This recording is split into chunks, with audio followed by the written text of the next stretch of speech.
Hello everybody, this is Matador from freetradingvideos.com. It is April 30th, and the sound you hear is my voice. It's not a bad recording.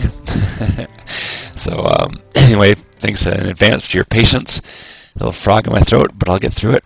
It's nice to be back with you. Thank you for all your comments. I really appreciate that also. So anyway, news this morning, as D7 was talking to you about, seems to be coming out again here. Chrysler is going to file for bankruptcy, and that's a big deal. Even though there's optimism about U.S. economy pushing stocks higher, there's a lot of earnings that missed, and so that doesn't help at all.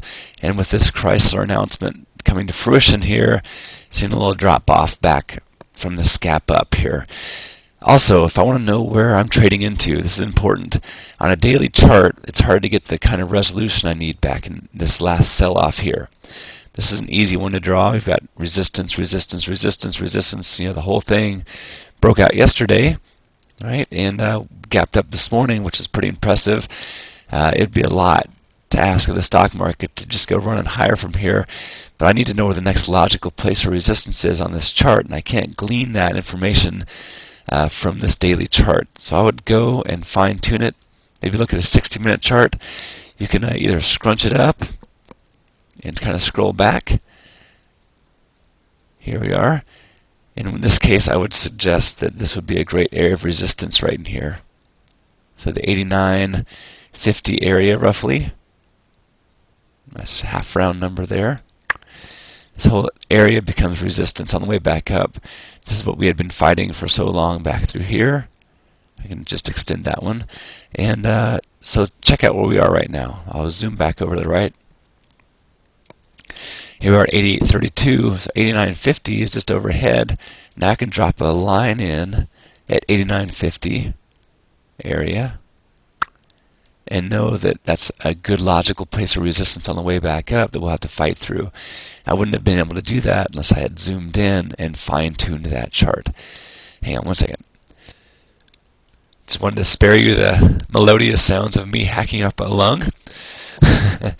Anyway, so it's fun to fine-tune your charts, have a better understanding of how and when things might hit resistance, so I can make a better choice about how and when I go long or short.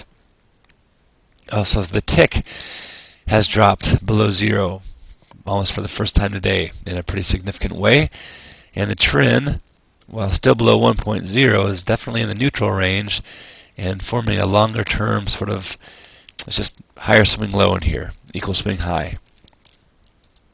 Excuse me, guys. Trend Q is remaining nice and low, and the VIX is rising. So again, not the most bullish environment, even though it's a beautiful gap up. We do have some overhead resistance.